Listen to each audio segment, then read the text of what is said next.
सुधांशु जी, आपसे पहला प्रश्न कर लेते हैं। देखिए, ये तो सच है कि आप लोगों ने ऐतिहासिक जीत हासिल की है। मतलब अगर 89% बच्चा लेके आए तो उसको पॉलिटिक्स में जबरदस्त माना जाता है। ये स्ट्राइक रेट ऐसा है आपका, 148 में आप 132 सीट जीत गए हैं। सबकी नजर इस बात पर है कि लोकसभा चुनाव से विधानसभा चुनाव आते आते आप लोगों ने 5 बड़ी चीज बताई जो ऐसी की जो इस जीत के पीछे की वजह बनी। दूसरा, क्या देवेंद्र फडणवीस और आपके कार्यकर्ताओं के साथ इंसाफ होगा या आपको बिहार जैसा एक नीतीश कुमार यहां भी मिल गए? देखिए, मैं बताना चाहता हूं कि लोकसभा से अब तक हमने क्या किया और क्या विपक्ष ने किया, उस कारण से भी कुल मिला के रहा। पहली बात मैं स्पष्ट कहना चाहता हूं कि भारतीय जनता पार्टी के वोटर और भारतीय जनता पार्टी के समर्थक सब वही थे जो लोकसभा में थे। एक बात मैं ईमानदारी से स्वीकार करता हूं, हो सकता है हमारे समर्थक या वोटरों को उस समय कुछ ओवर कॉन्फिडेंस हो गया हो, इस कारण से बहुत से लोग वोट डालने नहीं आए। आज समझ में आता है कि जो 5% ज्यादा वोटिंग हुई वो हमारी हुई थी, हमारी रह गई थी उस जमाने में। दूसरी बात यह भी एक बात थी कि एक भ्रम का वातावरण फैलाने में विपक्ष और कांग्रेस पार्टी सफल रही थी। और एक कहावत होती है कि काट की हांडी बार बार नहीं चढ़ती। उन्होंने जिन मुद्दों को उठाया था, मुझे लगता है जनता अब उसको पूरी तरीके से समझ गई। इस दरमियान हमारी सरकार ने जो विकास के शानदार काम किए, हमारी पार्टी के संगठन और सहयोगी दलों के संगठनों ने जिस ढंग से उनके कार्यकर्ताओं ने मेहनत की, मोदी जी की जो विश्वसनीयता है, जिसे मोदी की गारंटी कहते हैं, उसके प्रति जनता का जो विश्वास है वह दिखाई पड़ा। और इसके साथ साथ एक सांस्कृतिक गौरव का भाव भी दिखाई पड़ा। जो कुछ बिखराव करने का प्रयास किया जाता था, जनता को वह भी समझ में आया। तो मुझे लगा एक जो भ्रम जाल बनाया गया था वह पूरी तरीके से टूटता हुआ दिखाई पड़ रहा है। हरियाणा के बाद जो कुछ महाराष्ट्र में दिखाई पड़ा है, और महाराष्ट्र में जिस प्रकार की अभूतपूर्व विजय हुई है, मेरे विचार से हम लोग भी विश्लेषण करेंगे कि इस प्रकार का हमें प्रचंड समर्थन मिला तो अंजना जी, 1 या 2 कारण नहीं होंगे, उसके कई कारण होंगे और इस पे ईमानदारी से विश्लेषण करने की आवश्यकता है। हां, एक बात मैं जरूर कहना चाहूंगा कि भाई, अभी देवेंद्र फडणवीस जी का वो बड़ा फेमस शेर सुनाया जा रहा था ना कि मैं समंदर हूं, मुझे उतरता समझकर घर मत बसा लेना, मैं लौट के आऊंगा। तो मैं ये भी बताना चाहता हूं कि जो परिवर्तन हुआ, जो रंगत बदली है लोकसभा से यहां तक, उसको एक पंक्ति में कहना चाहूंगा कि मोदी जी की तरफ से समझ लीजिए, भाजपा की तरफ से समझ लीजिए, महायुति की तरफ से समझ लीजिए कि दरिया का सारा नशा उतरता चला गया। दरिया का सारा नशा उतरता चला गया, तू मुझे डुबाता रहा और मैं उभरता चला गया। और रंगत समझ में आई मगर आई देर से, कच्चा था बहुत रंग उतरता चला गया।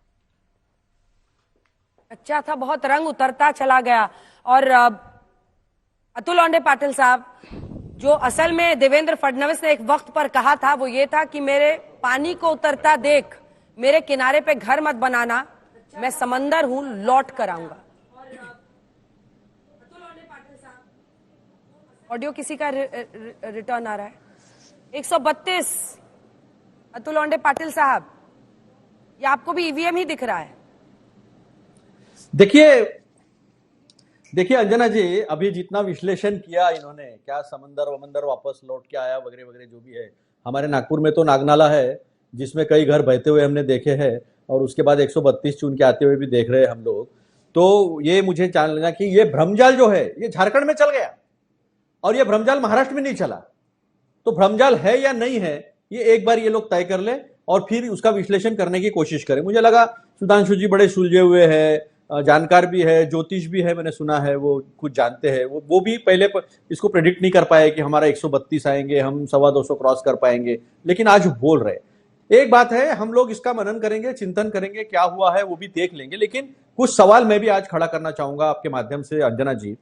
देखिए, महंगाई चरम पर है, घर चलाना मुश्किल है, चाहे वो गैस सिलेंडर हो, चाहे वो पेट्रोल हो, चाहे वो डीजल हो, चाहे वो स्वास्थ्य की सेवाएं हो, हर कुछ चरम पर है, एकदम चरम पर है। किसान के फसल को दाम नहीं है। सोयाबीन 4,892 एमएसपी है, 3,200 में बेचना पड़ रहा है, लेकिन वही किसान को और आम आदमी को वही तेल जो है 200 रुपए किलो से खरीदना पड़ रहा है। हर 15 किलो का एक पीपा होता है, उसके ऊपर जो है उसको 40 से 50 रुपए जो है ज्यादा देना पड़ रहा है। महिलाओं पे अत्याचार लगातार बनते रहे। 64,000 महिलाएं साल की गायब है महाराष्ट्र से। बदलापुर में हमने कितनी चर्चाएं की, पूना, अकोला, नासिक, कई जगह, नागपुर, कई जगह महिलाओं पे, छोटी छोटी बच्चों पे अत्याचार हुए और सुरक्षा का मुद्दा हमने उठाया था। तो उनको जो है ये भ्रमजाल लगता है, तो तो देखे प्रचंड बेरोजगारी महाराष्ट्र में, यानी 17,000 कांस्टेबल के पद के लिए 48 लाख फॉर्म भर रहे, एग्जाम्स नहीं हो रही, 5 साल के लोगों बच्चों के उम्र जो है वो निकल रही, एज बार हो रहे बच्चे, पोस्ट नहीं आ रही है, एग्जाम आती है तो पेपर लीक होते हैं। क्या इन सब मुद्दों को लेकर मतदान हुआ है? अब राहुल जी के बारे में ये लोग कहते हैं, क्या राहुल जी ने क्या कहा था? हम सोयाबीन को 7,000 रुपए प्रति क्विंटल देंगे, महालक्ष्मी में हम 3,000 रुपए देंगे, 3 लाख रुपए तक किसान का कर्जा माफ कर देंगे, कपास की नीति तय करेंगे, कपास और प्याज की और आयात निर्यात में स्थिरता लाकर किसान को दाम मिले, इसकी कोशिश करेंगे। 2013 के लेवल पे भाव है, 2013 के लेवल पर अंजना जी, सोयाबीन के, कपास के और सारे फसल के। इसी महाराष्ट्र के, हमारे विदर्भ के दाबड़ी से यवतमाल के देश के प्रधानमंत्री ने कहा था कि मैं 50% ज्यादा दूंगा एमएसपी से, 1.5 गुना ज्यादा दूंगा कहा था। आज तक दे नहीं पाए, 1600 रुपए ज्यादा कम मिल रहे हैं। तो ये आदमी को एक भरोसा किस चीज पर करेगा? और मैं कहता हूं लोकतंत्र में जब हम लड़ाई लड़ते हैं तो चुनाव में अहम होता है। एक काउंटर क्वेश्चन है, देखिए ये डेसिमेशन है, आप इसको समझिए। अगर 51 सीटें सिर्फ आ रही हैं, आप बार बार कह रहे हैं जमीन पर ऐसा नहीं लग रहा था, लेकिन मैं आपके सामने बताती हूं, चाहे साहिल जोशी हो, चाहे आशुतोष हो, चाहे संजय कुमार हो, ये 3-4 एनालिस्ट लगातार कह रहे थे, जिन्होंने कहा कि हाँ महायुति की सरकार उनको बनती हुई दिख रही है। हरियाणा के बाद बावजूद इसके कि हर कोई बहुत सोच समझ के अपने गेस्ट को, no one is sticking his neck out, कोई, जिसको अंग्रेजी में कहते हैं, कोई भी बहुत ज्यादा सामने आकर नहीं बोल रहा है, फिर भी इन लोगों ने महायुति की सरकार आते हुए देखी थी, ओपनली बोला था।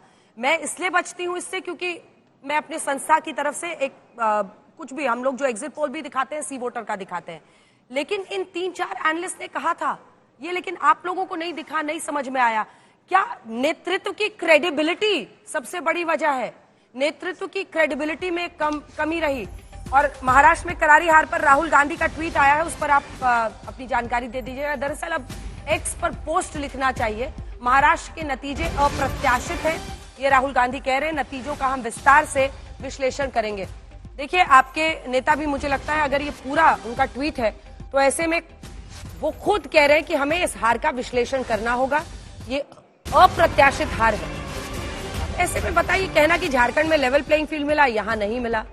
मैंने तो आपके सामने 3-4 नाम ले लिए, ये तमाम जर्नलिस्ट और एनालिस्ट कह रहे थे कि वहां पर महायुति की सरकार बन रही है, बहुत बड़ा बस था लाड़की योजना का, आप लोग लेट से जागे, बोले 3,000 देंगे महालक्ष्मी योजना में, तो आप लोग भी भांप गए थे कि इस गठबंधन की जो लोकप्रियता है इनके नेताओं की, वो बड़ी है, चाहे देवेंद्र फडणवीस हो या शिंदे हो या अजित पवार। अतुल जी छोटा सा, देखिए अंजना जी, आप जो बात कर रहे हो उन्हीं सब इन्हीं सब एनालिस्ट से हम भी बात कर रहे थे। फिर कल तक कांटे की टक्कर थी, आज एकदम से 17 सीटें कैसे आ गई हमारी? पूरी 288 आ जानी चाहिए थी महागठबंधन की, वही बचा के रखा है उन्होंने थोड़ा सा। तो ये तो चर्चा नहीं थी कि लैंडस्लाइड होगा, 132 आएंगे 152 में से, लैंडस्लाइड की चर्चा तो नहीं, ये चर्चा तो कहीं नहीं थी। कांटे की टक्कर है, इसी तरह की चर्चा थी। नहीं, लैंडस्लाइड की चर्चा नहीं थी, कांटे की टक्कर की चर्चा थी। कोई कह रहा था 137 आएगा महाविकास आघाड़ी और 144 आएगा महायुति, इसी तरह की चर्चा थी। मैं तो सारे मुद्दे गिना रहा हूं कि ये मुद्दे महाराष्ट्र में थे। महाराष्ट्र में पार्टियों की तोड़फोड़ जिस तरह से की है, जिस तरह से राज्यपाल ने अपनी भूमिका अदा की है, ये सारे पे तो महाराष्ट्र के जनता नाराज थी। भाजपा की हिम्मत नहीं हो पाई है कि उन्होंने बॉम्बे, पुणे, नागपुर जैसे 10 बड़े कॉर्पोरेशन जो है वहां पर चुनाव नहीं ले पाए थे। उसके बाद तो हर चुनाव वो हारे हैं 2019 के बाद। एक हाथ दूसरा अपवाद के लिए छोड़ दो, हर चुनाव हारी, इनकी हिम्मत नहीं हुई है। तो इसीलिए जो आप रिजल्ट कहते हैं, राहुल जी ने भी जो कहा है कि अप्रत्याशित है, विश्लेषण करेंगे, हम बैठेंगे ना विश्लेषण के लिए, हम सारी वो चीजें सामने रखेंगे महाराष्ट्र की। और महाराष्ट्र की परिस्थिति ग्राउंड पर भी ऐसे नहीं थी कि ये इतना बड़ा इनको जीत मिल जाए। अब अभी सेंट्रल नागपुर देखिए, हम देख रहे हैं, सेंट्रल नागपुर देखिए, साउथ नागपुर देखिए, हम सब अप्रत्याशित कह रहे। सुधांशु जी एक छोटा सा इस पर जवाब दे दीजिए, फिर मैं अन्य मेहमानों के पास जाऊंगी। अप्रत्याशित जीत इसे कह रहे राहुल गांधी। हालांकि झारखंड में उन्होंने बड़ी जीत इसे जल जंगल जमीन की बताई है, उसकी रक्षा की जीत बताई है, लेकिन महाराष्ट्र के नतीजे अप्रत्याशित हैं। हम विश्लेषण करेंगे और प्रदेश के सभी मतदाता भाई बहनों को उनके समर्थन और कार्यकर्ताओं को उनके सहयोग के लिए धन्यवाद भी कर रहे हैं। अप्रत्याशित जीत, आपका रिस्पॉन्स सांसद जी? देखिए राहुल, बिल्कुल ये कांग्रेस के लिए अप्रत्याशित और अभूतपूर्व पराजय, हमारे लिए यह बहुत ही ऐतिहासिक जीत है। परंतु अभी राहुल गांधी जी कह रहे हैं कि वो विश्लेषण करेंगे और अतुल जी यहां बैठकर लंबा विश्लेषण दे रहे हैं। परंतु वो किस आधार पर कह रहे थे, मैं छोटी सी बात बताना चाहता हूं। उन्होंने कहा प्रचंड महंगाई है, प्रचंड बेरोजगारी है।